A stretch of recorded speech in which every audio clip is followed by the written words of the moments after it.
Ah, mas o jeito correu, o jeito atirou nas costas, pô. Ontem. Ah, que é isso? Tem que matar ele.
Veio.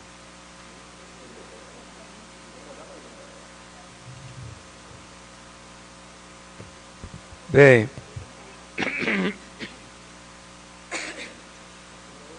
14ª sessão ordinária. Cumprimentar a todos. Boa noite. Será realizada 5 de junho de 2018, às 20h15. Em nome de Deus, iniciamos o trabalho da presente sessão. Solicito a primeira secretária verificar a presença dos vereadores. O vereador Huck avisou que não vem. Só para justificar. As suas assinaturas no livro de presença e ata. Colocar a ata da 13ª sessão ordinária e da 12ª extraordinária em discussão. Nada a discutir. Colocar em votação única. Quem for a favor, permaneça sentado. Quem for contra, se levante. Aprovado. Item 2, projeto de lei legislativo 6/2018. Fazer a leitura do projeto e sua justificativa.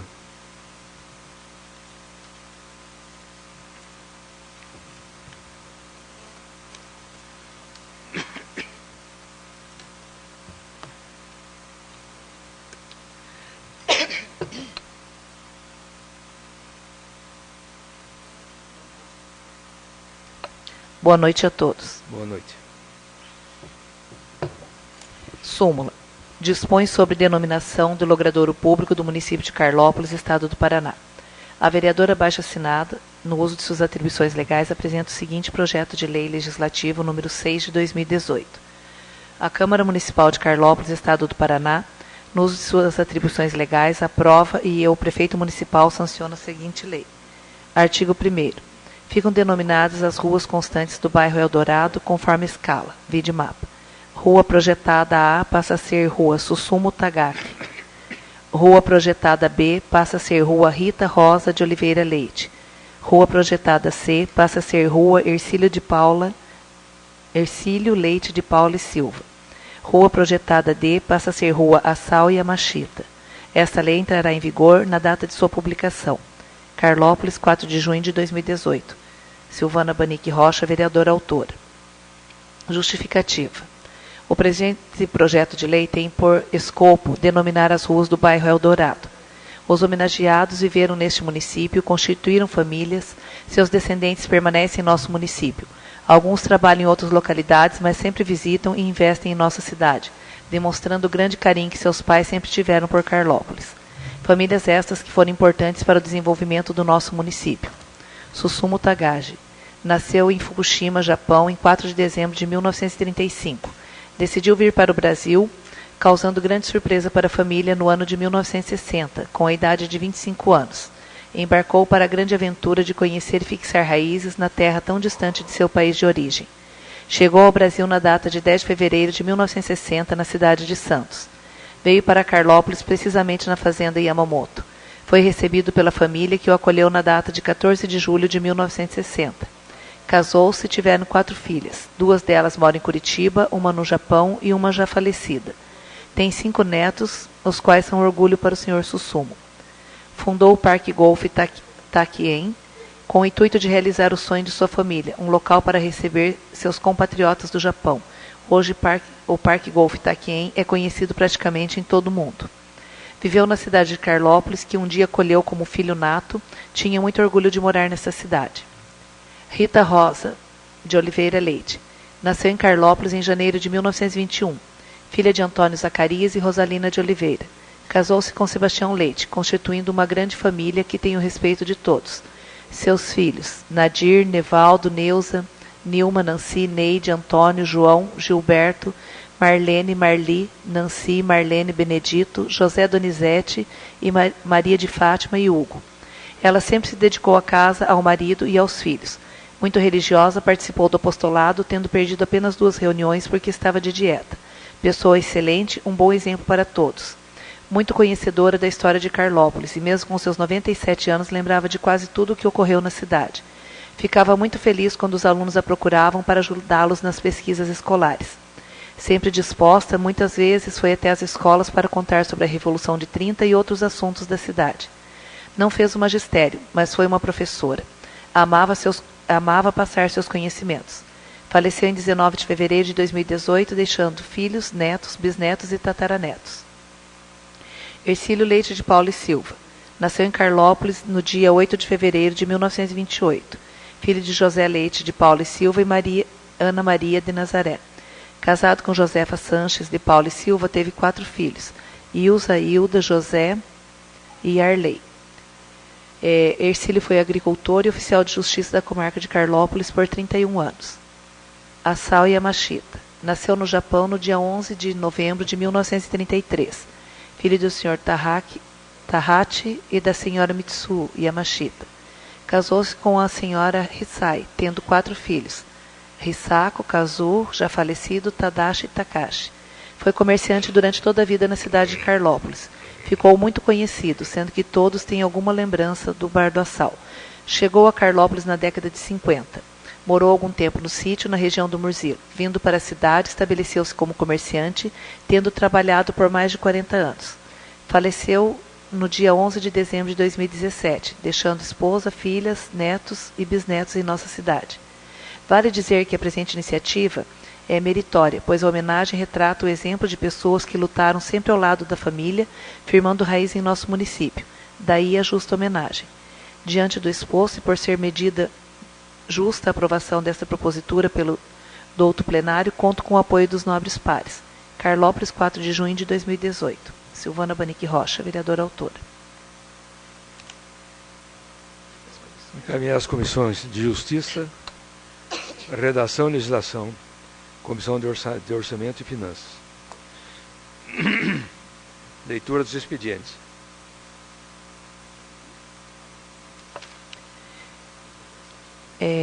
Centro de Estado de Administração Municipal. Segundo seminário sobre licitações e seus aspectos criminais, fiscalização, legislativa e improbidade, Tribunal de Contas, atuação do Ministério Público, de 12 a 16 de junho de 2018, em Curitiba.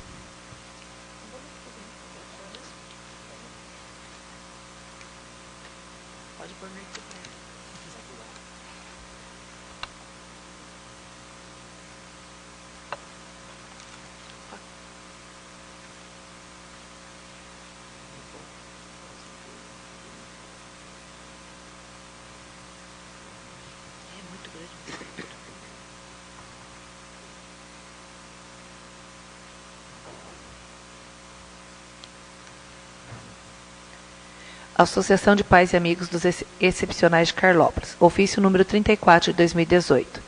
Prezado Senhor, Associação de Pais e Amigos dos Excepcionais de Carlópolis, mantenedora da Escola Edvirges Benedito do Amaral, na modalidade de educação especial, situada à Rua Jorge Barros, município de Carlópolis, estado do Paraná, por seu representante legal abaixo-assinado, vem, por meio deste, convidar Vossa Senhoria e família para participarem da nossa tradicional festa junina, que acontecerá nos dias 9 e 10 de junho na sede da PAI de Carlópolis, com a seguinte programação.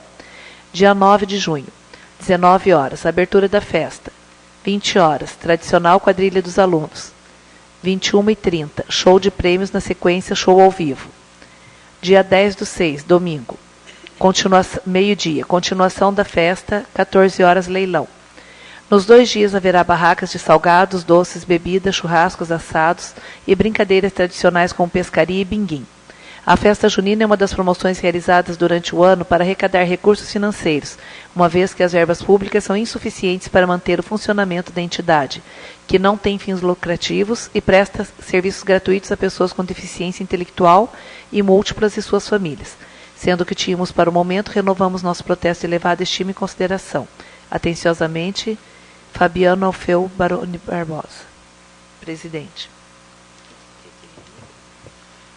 Após o expediente, concedo a palavra livre aos senhores vereadores para que façam uso na tribuna. Quem vai?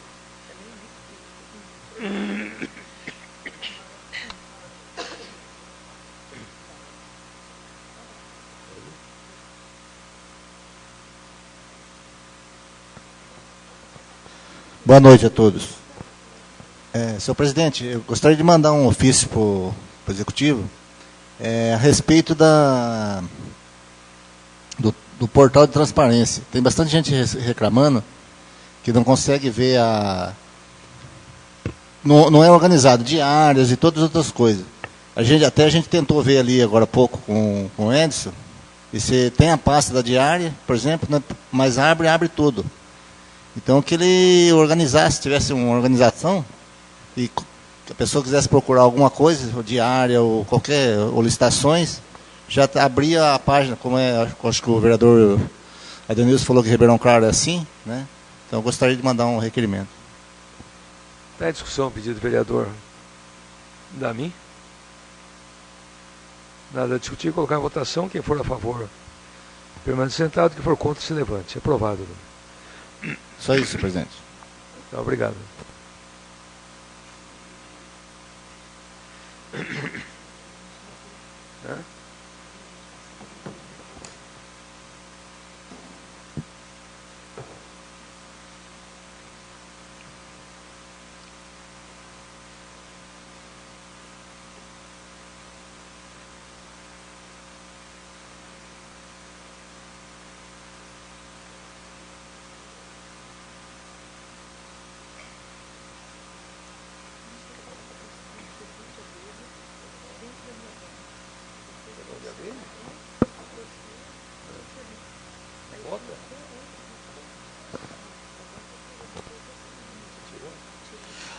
Boa noite, presidente. Boa noite, colegas, nossos assessores e, principalmente, a população carlopolense, que é o que mais nos interessa.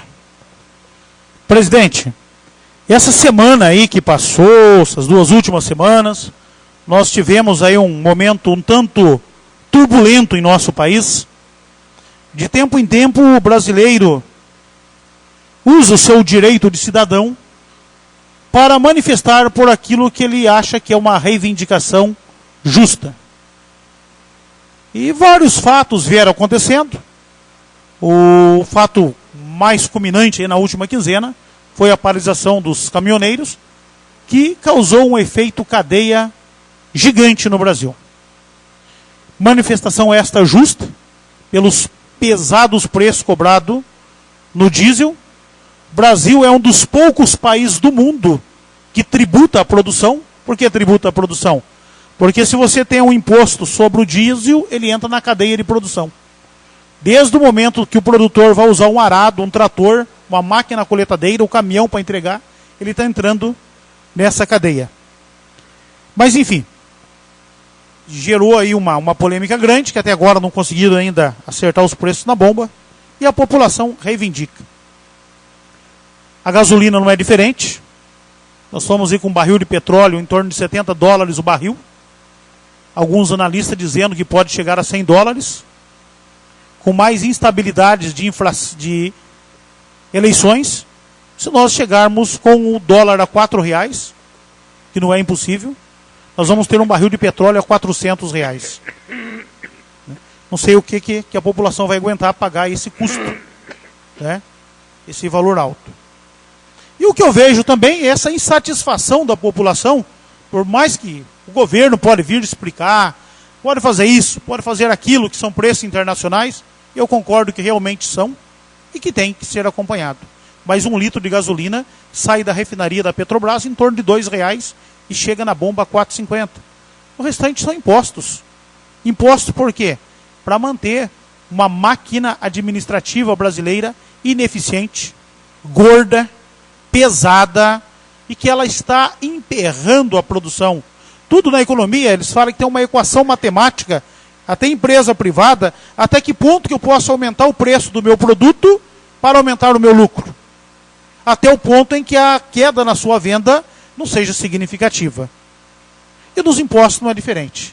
O governo vem aumentando imposto para cobrir despesa do governo. E chegou um ponto que, se aumentar o imposto, a economia quebra. Você vai perder receita porque não vai ter contribuinte, não tem geração de riqueza. Um outro fato aqui que está nos noticiários, eu selecionei 2 ou 3 notícias, até que os colegas mandaram a semana. 49,3% de votos brancos, nulos e abstenções em Tocantins. Foi a eleição, caçaram o governador. Nós tivemos uma pré-eleição que nós vamos ter no final do ano. Será que é só o povo de Tocantins que está desanimado com a política e com os políticos? 49,03%. Se o ganhador tivesse tido a totalidade dos votos fosse dele, ele mal teria a maioria do povo. Olha o tamanho da dificuldade que nós vamos ter no Brasil, os próximos governadores, presidente, conseguir governar esse Brasil. Porque eles vão ganhar aí, e são pesquisas que diz o cientista político, com no máximo 30% do voto da população. O resto é branco, nulo, abstenção. Ele não vai ter representatividade. Corremos o risco, já estourando aí o segundo semestre de 2019, um presidente, um governador, que mais o caso do presidente, que o povo cobra um pouco mais, que ele não represente o nosso país, e o povo, de repente, querendo a cabeça dele de novo. Vereador Denilson, manda pra gente no WhatsApp, anular seu voto, 00 mais. Certo. É realidade? Não. É falácia, eu tenho explicado isso daí. Então, se teve isso daí no passado, vamos pegar um exemplo, Carlópolis, para quem está ouvindo ter uma ideia melhor. Carlópolis tem 10 mil eleitores. Vamos pegar um número redondo para facilitar a vida. E o João é candidato a prefeito, o Pedro é candidato a prefeito, o Roberto é candidato a prefeito. E nenhuma dessas 3 figuras são simpáticas da população. Então vamos fazer uma campanha 000, que vale para o prefeito, vale para o governador e vale para o presidente. De 10 mil eleitores, eu consigo levar 7 mil eleitores à urna, 000 anulou o voto. Sabe o que vai acontecer? Os outros 3 mil decidem a eleição. Você simplesmente está abrindo a mão de decidir. Votos brancos, nulos e abstenção tem uma única finalidade. Você não quer decidir. Ah, mais da metade anulou o voto, vai ter nova eleição? Não. Tem nova eleição se o João ganhar a eleição com mais de 50% dos votos válidos e ele for cassado. O segundo candidato, os que sobraram, eles não têm maioria absoluta. Foi o caso que aconteceu em Tocantins. Entendeu? Mas você viu que eles estão usando a imagem do Sérgio Moro aí falando... Não, tudo fake news. Então, mas as pessoas mal informadas... Sim, é fake. Eu sei que não vale, mas só para você falar aí. Sérgio Moro, Albert Einstein, Bill Gates, são jargões. Nosso Paulo Coelho, né, eles lá no Oriente fazem, é tudo fake news. É fake. Isso não existe. Até que, já que o colega tocou no assunto, nós vamos ter eleições. Tem pessoa falando para votar em branco, votar nulo. Eu não vou fazer aqui campanha em nome de ninguém aqui na tribuna agora, lógico que no momento oportuno. Se eu achar que algum político merece o meu pedido, como vereador tem um cargo político, eu vou bater as portas e vou apresentar o candidato. A pessoa quer votar, tudo bem. Eu não vou apresentar um candidato que eu sei que é fecha suja. Mas o fato de eu apresentar não quer dizer que ele vai ser bom, que a gente não tem bola de cristal. Mas segundo o que eu leio, nós temos na nossa região 2 ou até mais candidatos que até o momento não tiveram envolvido, pelo menos que tenhamos notícia em jornal, envolvido em falcatruas. E temos tantos outros que estão acusados, não estão condenados. Agora, se o eleitor quer arriscar em votar em um cara que está até o pescoço com investigação, se ele não está condenado, o nome dele vai estar lá. É questão do eleitor. Mas eu penso que nós devemos votar em candidatos do seu gosto, da sua ideologia partidária e que frequentam a nossa região. Por quê? Se nós não o fizer e uma outra região do Paraná faz isso, nós corremos o risco da nossa cidade não ter representatividade. Nenhum dos candidatos que circulam na nossa cidade seja eleito. Daí nós não vamos ter voz. Porque o nosso sistema de política, ele é representativo. Não adianta formar grupo de WhatsApp. Quem vai votar a lei é um deputado.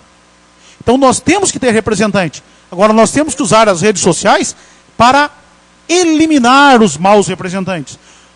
Estamos à prova que não vamos pôr gente nova com vício? E todos que estão lá são viciados? Lógico que não são. Lógico que não são. E dando sequência aqui, recebi um outro vídeo também. Colegas que mandaram também. O custo de um senador da República no Brasil. Um custo de um senador na República no Brasil, ele é de 33 milhões de reais por ano.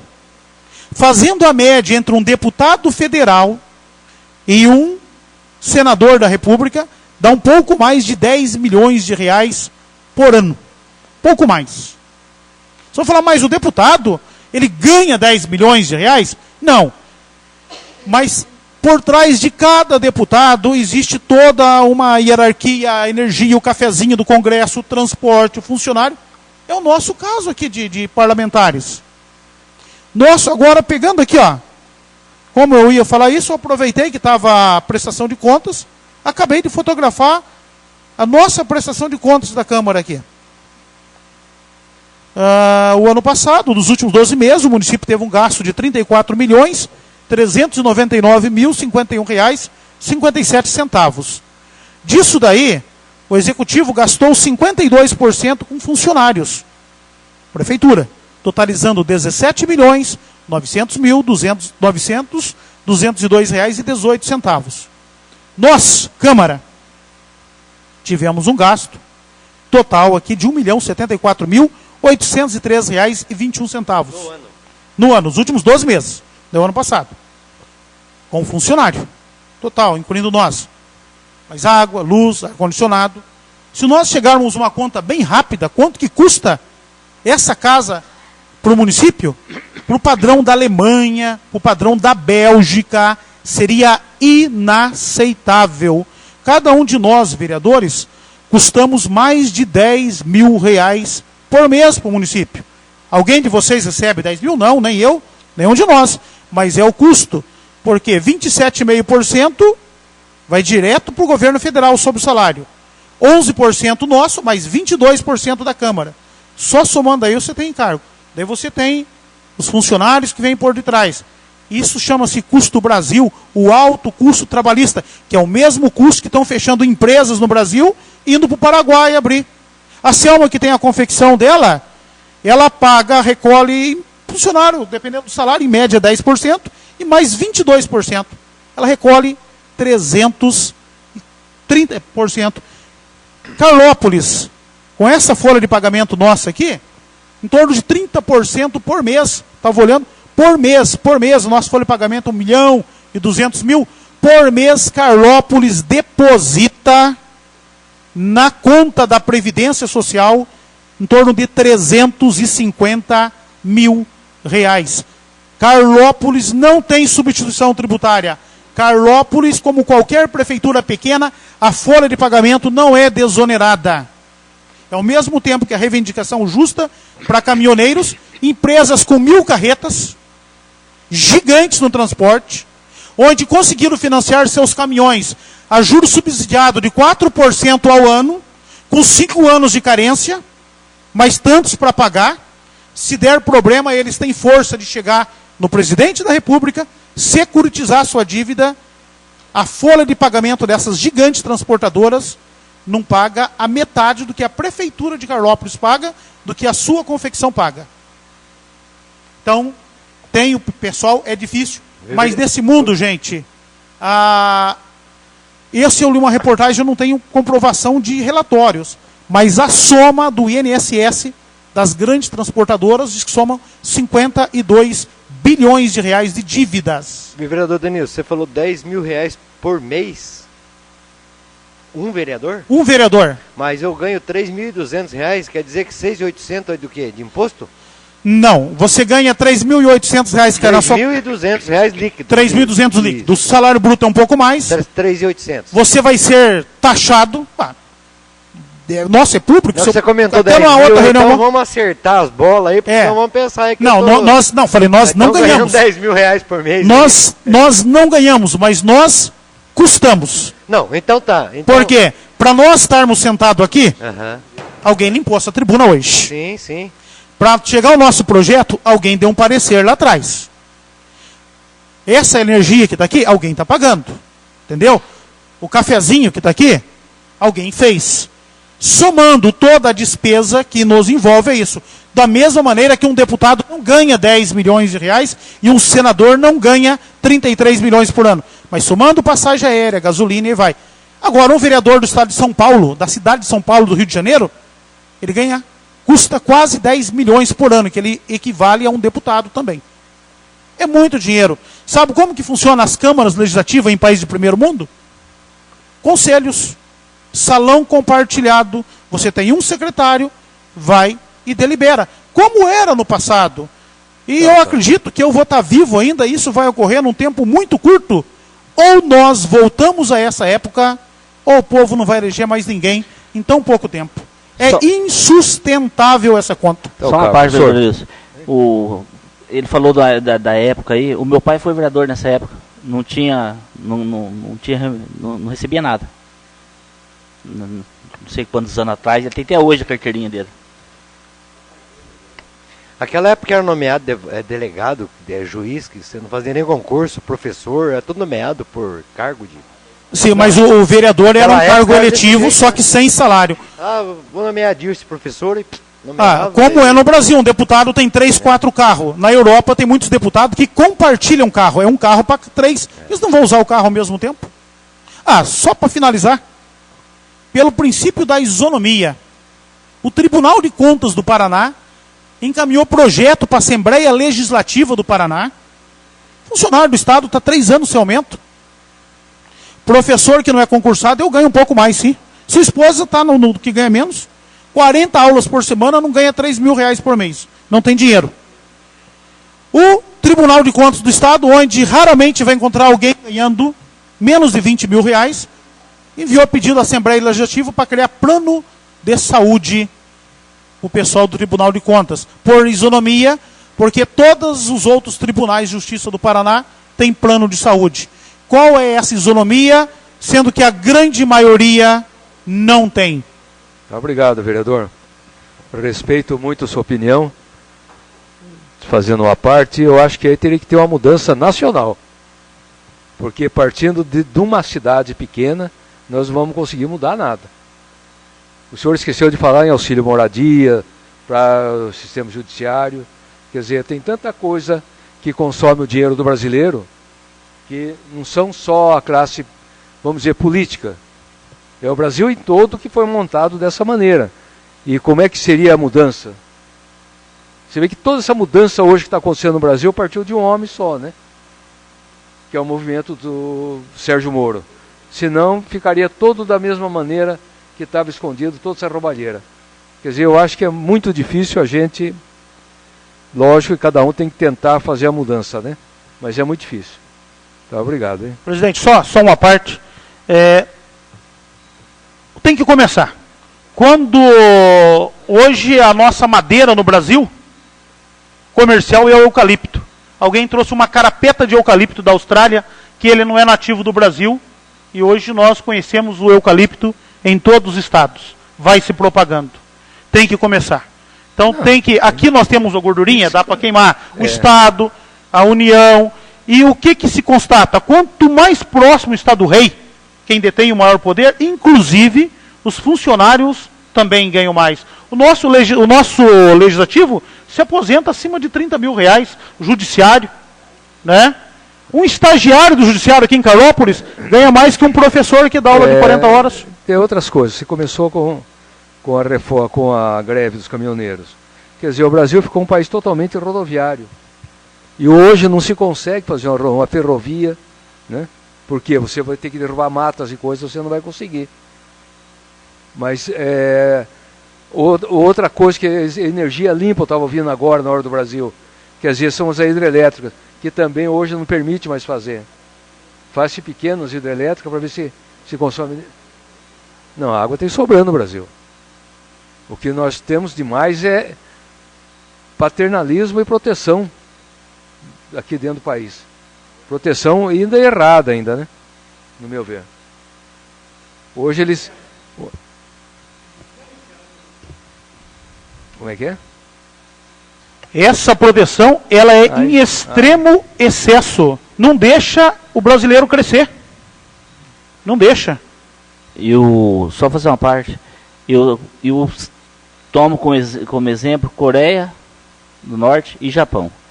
O dia que a gente fala, é até bonito falar, longe de demagogia, isso, aquilo, mas você olha esses países que nem eu já morei no Japão, se nós não investirmos desde bebê, na criança, no adolescente, nós acho que nunca vamos conseguir mudar esse país, porque os países que conseguiram dar a volta por cima, que são exemplo hoje, eles passaram, junto com a guerra, passaram a borracha em tudo.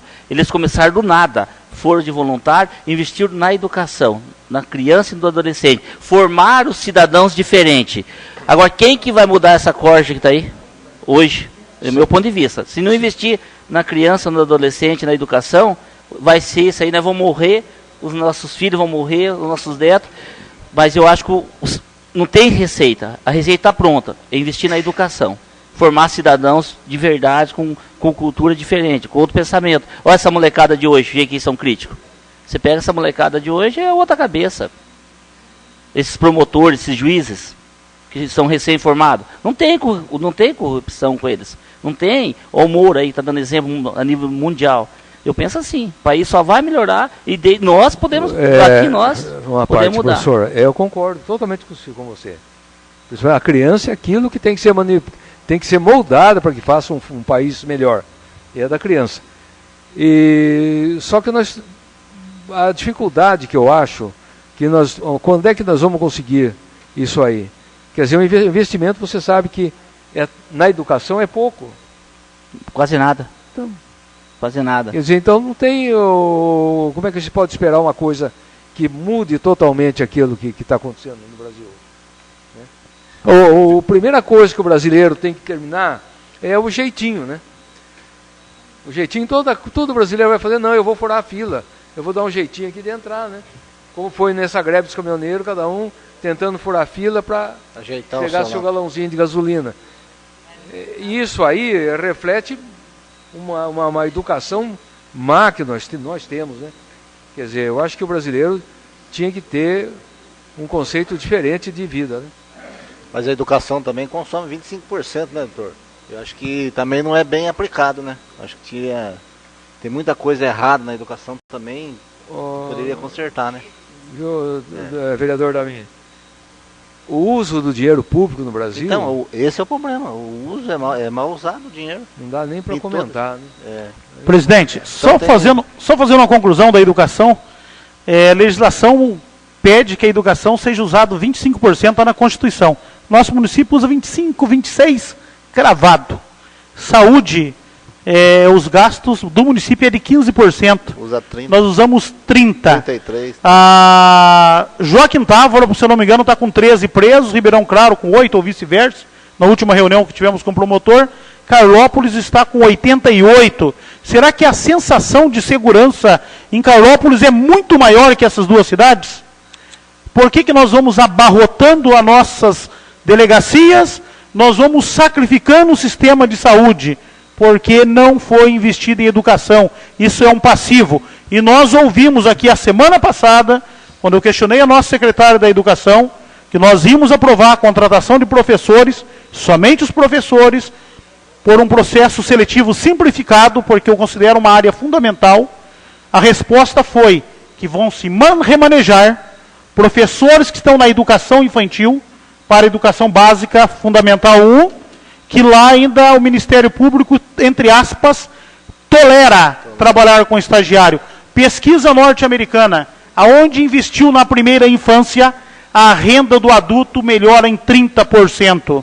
Colegas meus que têm condições de pagar uma babá na casa, o filho está na creche, em 60 dias, o desempenho da criança é significativamente superior, porque ela interage com outra criança, tem professor com formação pedagógica, trabalhar o lúdico e formar. E a visão do nosso município é que, se a lei não bate forte, vamos sonegar os professores da educação infantil para acertar nesse momento difícil no outro que a lei obriga.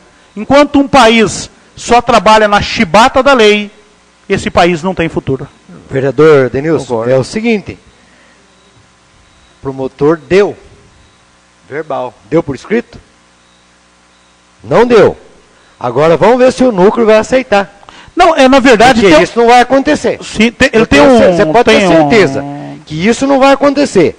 A hora que sair um aluno das creches, ou um professor das creches, ou o Ministério Público toma atitude e coordena a coisa do jeito que é para coordenar, do jeito que o núcleo pede, ou a gente vai partir para uma instância maior. Não, Você entendeu? Porque pede para ele dar assinado. A secretária... Capiou nós, vereador, aqui na posse, na ata. Viu? A secretária... Fazer um acordo para tocar o serviço até maio, para fazer uma licitação. De bom coração, conversei com o prefeito, fizemos tudo. Cadê até hoje? Tá nada, mas não assina. Fala, mas não assina. Agora quero ver assinar. Você entendeu? Mesma coisa de dar uma sentença, você assina, assinou, está a sentença. Mas falar, agora depois que levar conhecimento do MEC, levar conhecimento de outra autoridade maior da educação, quero ver se ele vai segurar esse rojão aí que está falando que vai segurar. Não vai. Vereador, não segura. Vereador, tem uma meta, eu não vou lembrar de memória agora, se é 50% até 2025, que toda a criança é para estar na creche. Mas não é porque é para estar na creche porque o pai tem que trabalhar. É porque é provado por educadores, países que crianças da mesma idade estão sendo educados por profissionais, terão super profissionais no futuro, é para alavancar o país. Isso tem prova, Europa, Estados Unidos, país Suíça, que já passaram por esse processo. Eu, por exemplo, ainda não dei aula a um aluno do ensino médio que passou por esse processo CMEI, mas eu tenho certeza que eles vão chegar mais bem preparados que os anteriores. Viu? Só para... Aquele dia, na semana passada, a secretária da Educação, ela falou que já estão fazendo, já está sendo feito, eles já estão remanejando professores, entendeu? Então, assim, já está acontecendo. Então, é uma questão de tempo, porque eu também estou achando estranho. Porque não pode, e agora diz que pode. Eu acho que não diz que pode, vamos fazer para ver o que dá. Entendeu? Mas já está acontecendo, sim. Só uma parte, vereador. Na realidade, teria que ser feito o concurso, né? O teste seletivo. Concurso, Acho que morreu o assunto, né? Então vamos deixar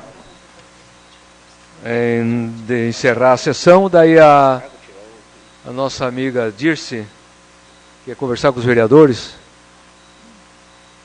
Então, em nome de Deus, declaro encerrada a presente sessão. E podemos continuar depois essa discussão, né?